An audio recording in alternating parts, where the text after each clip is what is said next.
the first Sunday that we were here, and just seeing all the light and seeing all the people and hearing all the sound and thinking, man, this is so amazing, and I can't believe that it's finally done.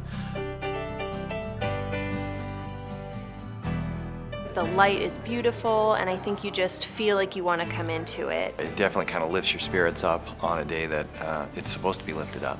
You can kind of feel the openness, the people enjoy the sunlight. I love that feeling of just the sunlight streaming in. I just personally find it uplifting. I feel like my spirit soars when I walk in there. Light is life. The welcoming space in the front of the church too is much more open and pleasant to enter. It's definitely, the perfect name. It is the welcoming area because you feel very welcome when you come in. Just the warm faces smiling at you, and the size of the room and the light. It's perfect. And then there's usually somebody there to grab you right away and welcome you. And so Right. There's always an extended hand and a smile and Not a friendly just- face to greet you, and many of them. I was going to say, not just one person Right. with a handout and greeting you and Right. welcoming you to come in. It's many, many people every Sunday. Right. And a lot of hugs, too. A lot of hugs. A lot of hugs. Yep. There is room for you right when you arrive. So as a parent of very young children who have brought them here in the carriers, and I've got twins, so I've got 2 carriers with me, it matters that there's wide doors and that there's space to be and sort of get ready to come into worship, but also to see through the windows and notice, oh, there's room for us in there, and we can sit over here if we want, or over there, whatever works for us. We could sit close to the nursery where we could slip out and drop our kids off or check on them, or grab them and bring them in for communion. Certainly this new space, especially this new welcoming space, communicates that to people as soon as they walk in the door. There's light, there's warmth, and there's welcome. We have room for you. There's space here.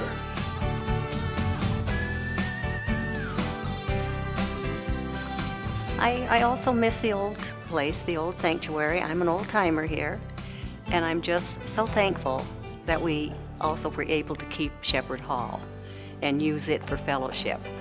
That to me has just been such a blessing. I'm so grateful that that space did not get torn down to make room for something different, because if those walls could speak, they have stories abounding. That's so important because we all come together to worship, but we need to come together as friends in one another's lives, and we're able to do that in this wonderful space that we have for that now. Shepherd Hall still has the stained glass windows and still has the memories, and I think it is a place that people are fond of gravitating toward before worship or after worship, like an old friend. The sanctuary is a lot more modern, and it gives us a feeling like we can kind of see everybody and a chance to kind of visit with everybody, and I really enjoy that because it's so open. It changes the mood and the way people are, so it's darker in here, so people tend to be more quiet. In this new space we have more light, so a lot of people are more happy and talkative. It is open, it is bright, but you can also see each other. It makes us feel a little bit more like a community that is together, and we're not stacked behind each other. And the aisles, it seems ridiculous that aisles would make such a difference, but it does. It provides a sense of flow, I think. And before, when we just had that one center aisle, it was just like trying to get through different places. So it just makes the whole thing flow better and feel more open. It's great.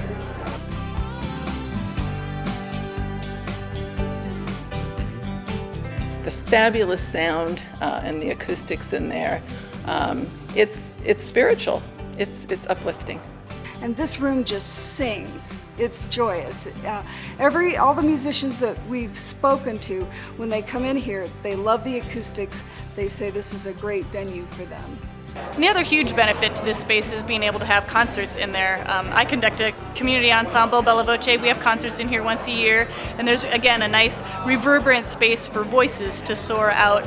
And I think as more people from the community come in and see it, they get to see it as a beautiful, welcoming space that they can have something happen at. And I think that's wonderful that we can be part of the community.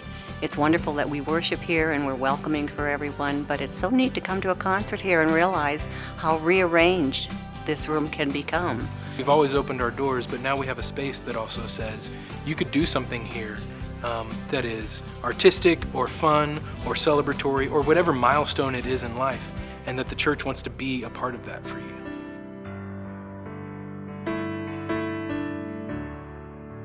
Another thing I think our space teaches kids and youth is some of the elements about it that have happened. We have a columbarium. We have people who have died that are in our worship space with us. I think that says a lot to, the gathering of the saints, and kids and youth have a chance to normally not think about that. In our space, they can. We talked about that they would, but now we actually do it. People are here. I think that says a lot. That's been an interesting experience. And I was sitting near the columbarium with one of our members, and she said that she had moved a relative to the columbarium, and she commented and said they would have just been delighted to have all this activity going on in there. She moved the cremated remains of two of her loved ones from a mausoleum to our Good Shepherd columbarium. And when I asked her why she did that, she said, I wanted them to be someplace where there was light and where at least once a week people got together and sang and prayed and hugged each other. I'd rather my loved ones rest in a place like that. And I'd never even thought of that, and I thought, we have our saints here with us, and we're celebrating, and Christ is here in this beautiful new space. It's a visible sign of what our faith says, that in Christ we are kept in close communion with those who have died.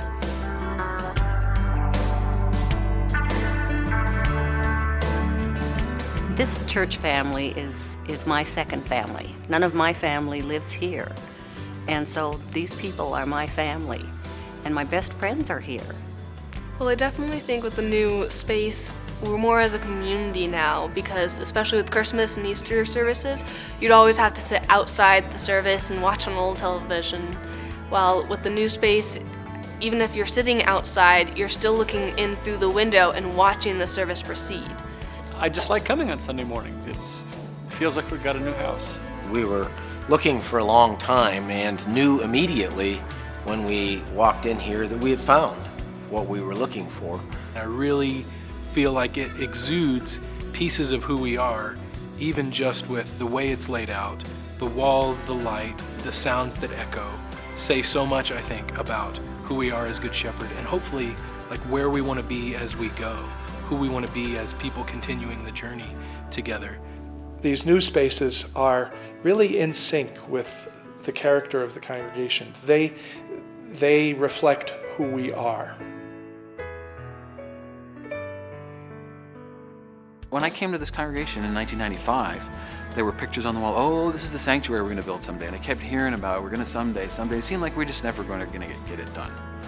And so it just, and seeing the building going up and walking around here with the Q&D guys when this was just, steel framing and stuff. And then, finally being in here, it was like, wow, I can't believe we finally got it built. So, yeah, I love it.